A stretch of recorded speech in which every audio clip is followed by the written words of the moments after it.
Help me reach 7,000 subscribers. Please like the video and share your thoughts in the comments. Your feedback helps make the content better. She dropped it like a joke and went back to scrolling, but it wasn't a joke. I stood at the kitchen counter with the credit card statement and a pen. We can cut this right now, I told her, tapping a line of candles, a stack of throw pillows, 2 subscription boxes, and a boutique order that looked like someone had spun a roulette wheel in a gift shop. She didn't even look up. Why are you so tight with money? You're my husband. You should handle it. I like nice things. What's the problem? The problem is you're spending as if I'm printing dollar bills in the garage, I answered. We have a mortgage, taxes coming up, the HVAC service you rescheduled twice, and a car that needs tires. That's the problem. She sniffed. So tires are sacred, but my things are nonsense. Your things are fine in moderation. This is not moderation. I set the statement down, circled the number at the bottom, and slid it across. Starting today, joint cards are paused. I'll cover the house, savings, and groceries. You'll get a weekly amount for your stuff until we stabilize. Her eyes finally came off the phone. You're pausing my cards? I'm blocking them, I corrected. I'll transfer a set amount every Friday. It's not punitive. It's a reset. You're unbelievable. If I'd known where this was headed, I would have made this move a month earlier. She started with the distance the same night. No warmth, no small talk, just the sound of utensils and the hum of the dishwasher. She went to bed early and faced the wall. Real subtle. I made a note in my head, not of feelings, but of patterns. The next morning I brewed coffee and opened the laptop at the table, clearing up the budget categories. She walked in, hair in a headband, wearing a sweatshirt with a cheerful slogan that felt like a dare. Don't glare at me, she threw from the fridge. I'm not glaring. I'm planning the month. Planning me, she shot back. What am I, 12? You're my partner, I replied. Partners follow the numbers. Here's the breakdown. I'll handle mortgage, utilities, insurance, and groceries. You'll have your stipend for personal buys and outings. If you need more, ask in advance, and we'll see what can be moved. You don't talk like a husband.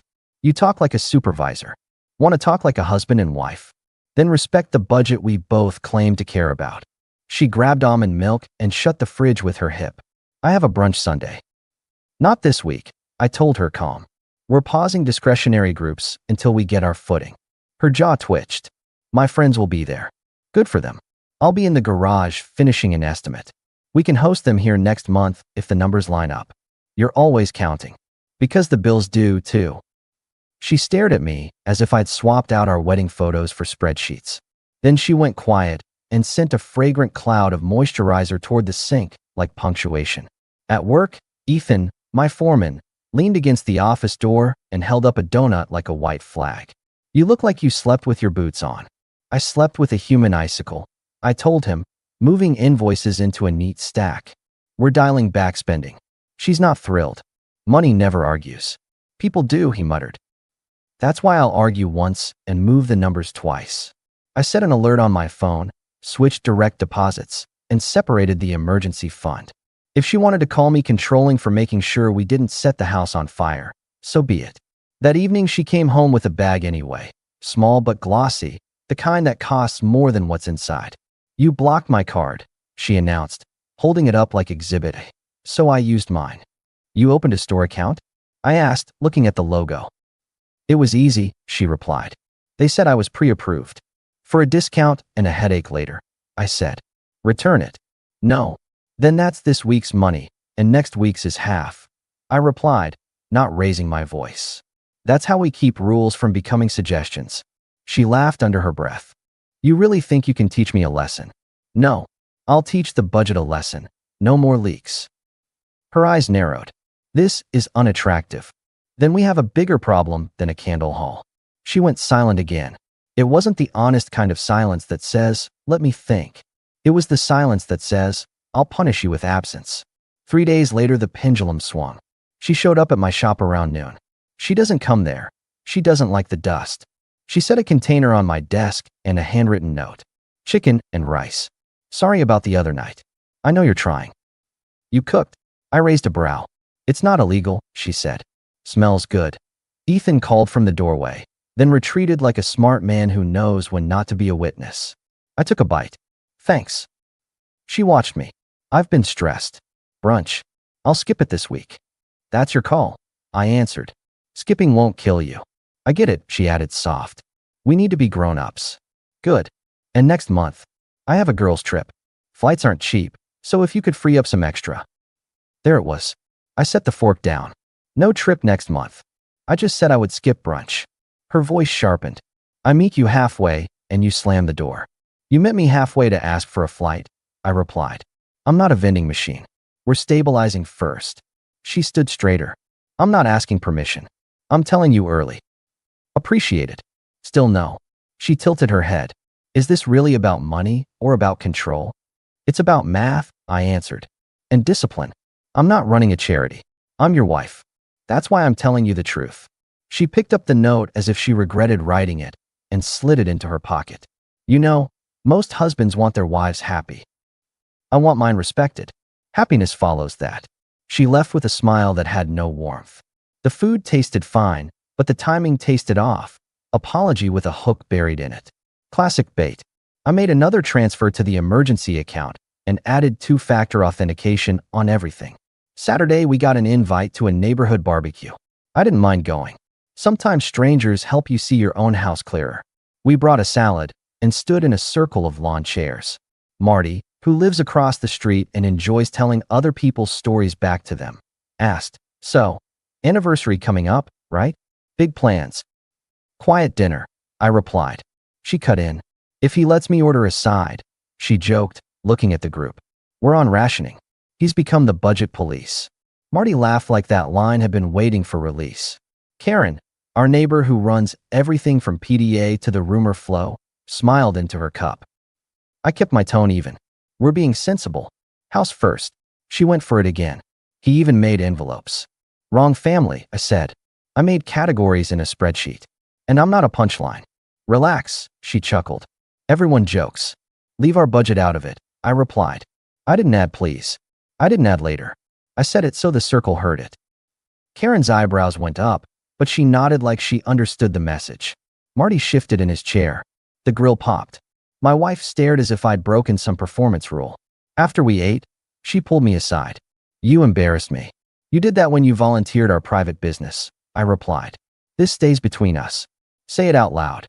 What? That you won't make jokes about our money around friends. You can't dictate. I can choose not to be present for it. I put the salad bowl in her hands. I'm heading out. You can catch a ride. Don't you dare. Watch me follow through. I nodded to Karen. Thanks for the food. Good night. I left. That was the rule drawn in public. No more comedy sets about my bank account. You don't pull a boundary like that in private and hope it sticks. You fix it where it was bent. At home, I moved a few things into the guest room. Laptop, charging cable, a stack of work shirts. Not a tantrum. Logistics. I changed my gym schedule and booked an early slot for the month. I stopped asking what she wanted for dinner and cooked simple meals. No commentary. Just a quieter life lined up for one person. The next week she escalated.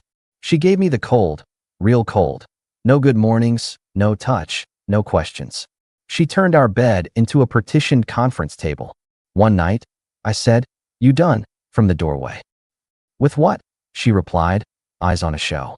With pretending I'm the landlord. If you feel like one, maybe stop acting like one. Or you can keep quiet, I answered, and we'll live like roommates. I'm fine either way. She glanced over, surprised that I wasn't taking the bait. Then she rolled back to the screen.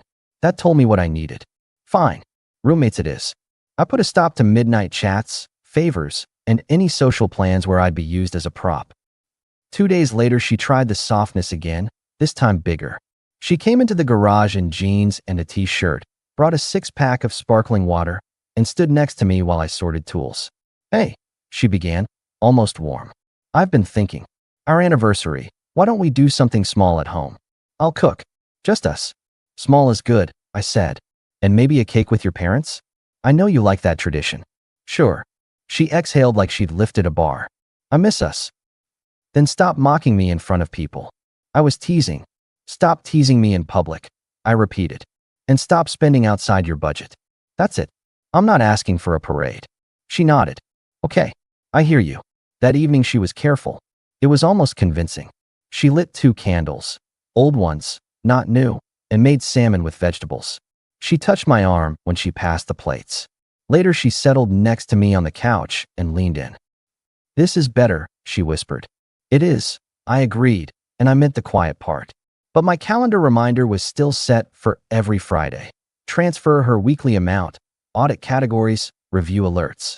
I didn't shut those off because she smiled through dinner. The following day, I found the other shoe. A group text popped up from Karen. "So excited for Saturday. Let me know what I can bring." Then a flood of thumbs up and "can't wait" from half the cul-de-sac, plus my parents and 2 of her friends. I scrolled to the top. The invitation was from my wife. Big caps, confetti emoji, anniversary open house. Come celebrate love. Food, drinks, games. There was even a note. Gifts optional, but bring stories. She'd set the time, the menu, and my house as the venue. No mention of a budget, naturally. I walked into the kitchen with my phone.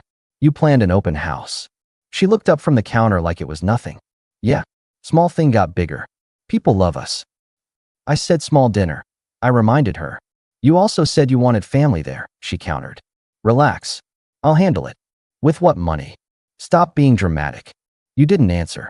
"I'll figure it out." "You always do." She smiled as if that line absolved her of arithmetic. "I won't fund it," I told her. "Too late," she said. Invites went out.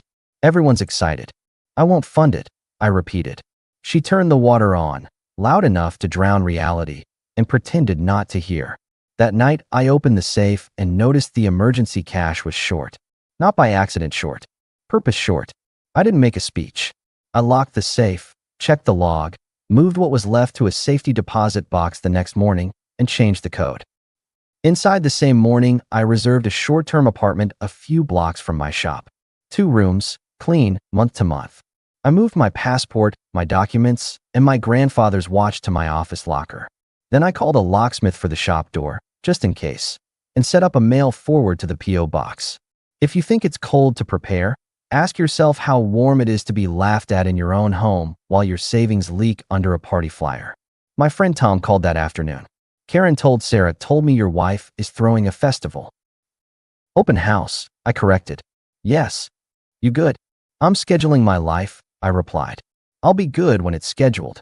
Tom went quiet for a beat. "I'm free Saturday if you need an exit car." "I won't need a car," I told him. "I'll need a lane." "Lane? You'll see." 2 days before the anniversary, she put on the show again. She came into my office with coffee and a small paper bag. "I got your favorite cookies," she said. "I know you hate parties. I promise it won't be crazy. Just a few hours."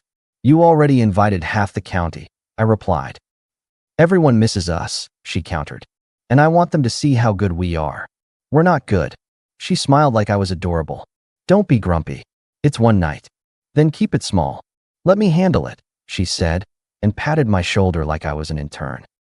I didn't argue. I confirmed my appointment at 8 a.m. on the day, signed the rental agreement, and set reminders, file paperwork, drop keys, pack bag.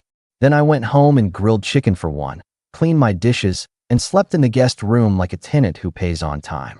The day before the party, my mother called. "We're bringing dessert. Your father insists on ice cream cake." "Do it," I replied. "It'll be the only thing that doesn't cost more than it should." "You two okay?" she asked.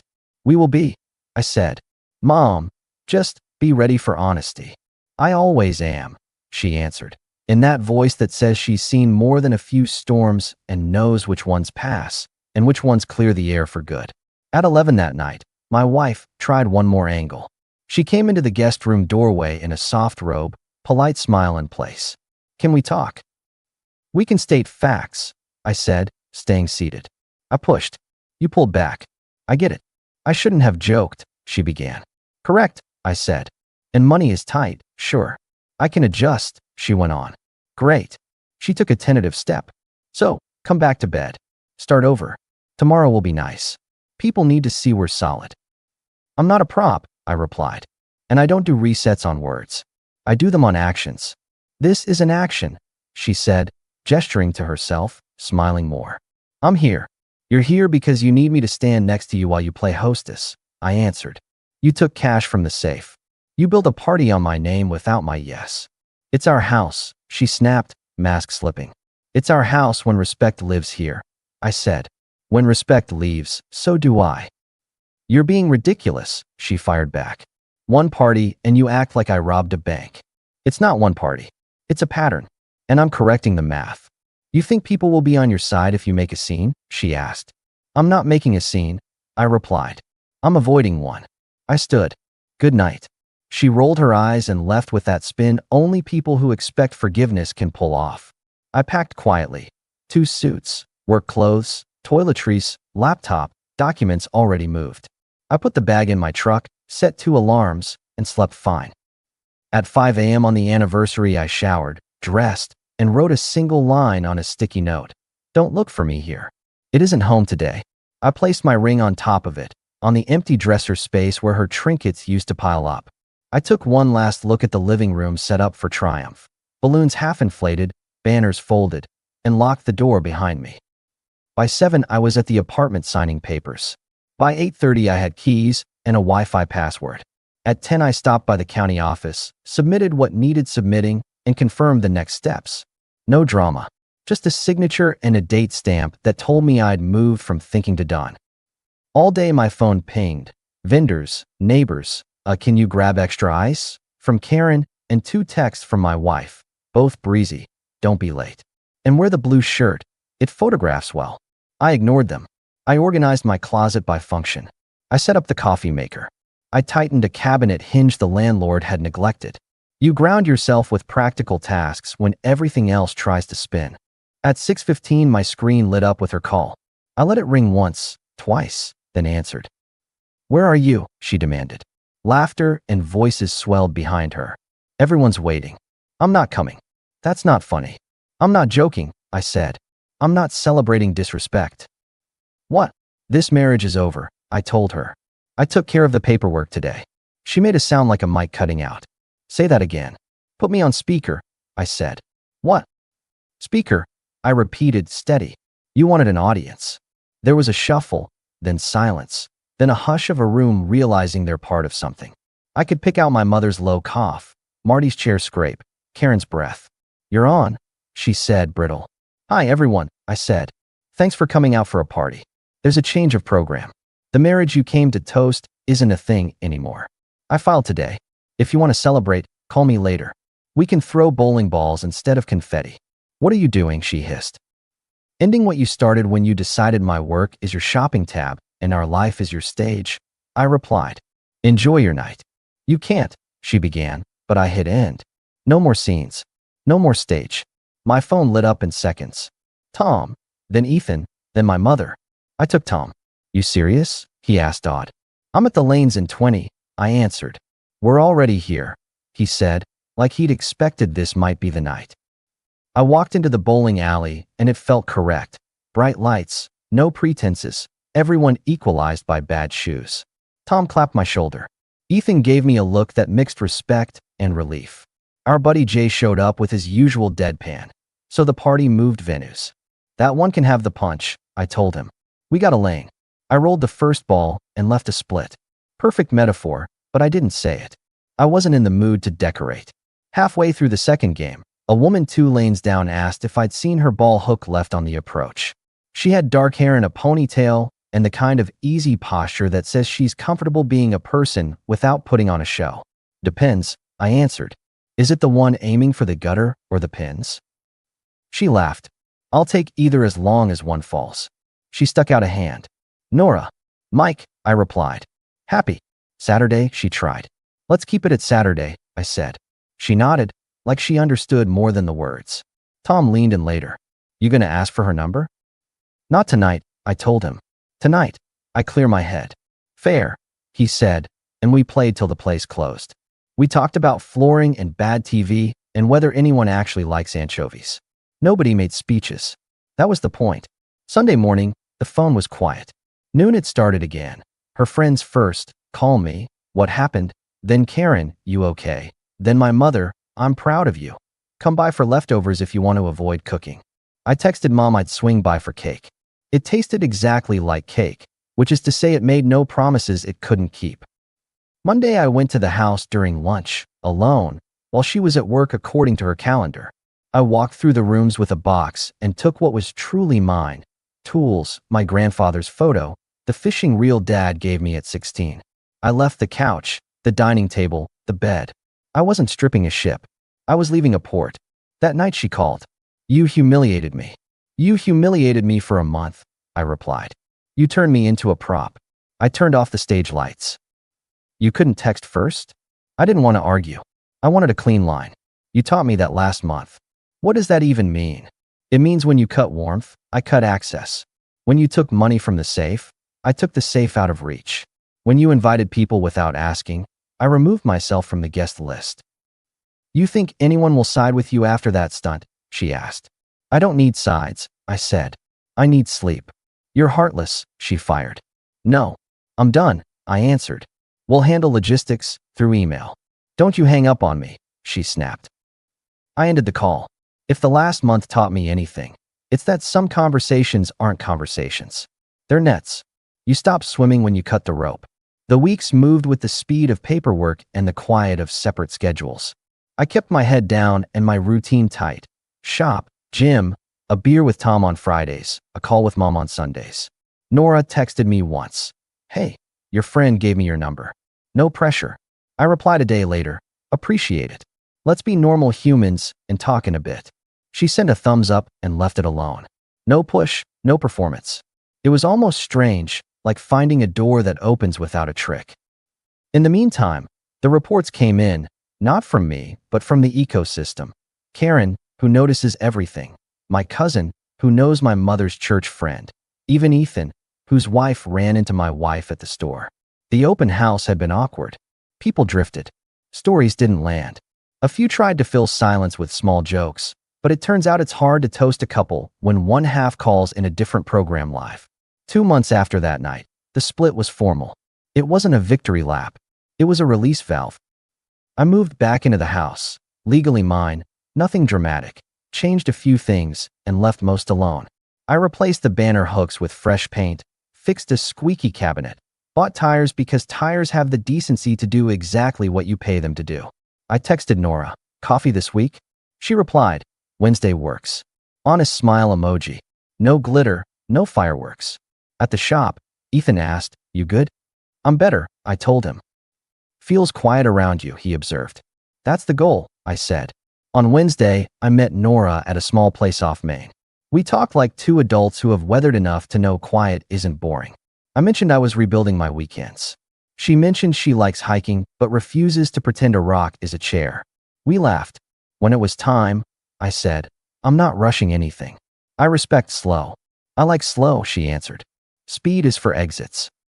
We met again a week later. And a week after that. I kept my space clean and my boundaries visible.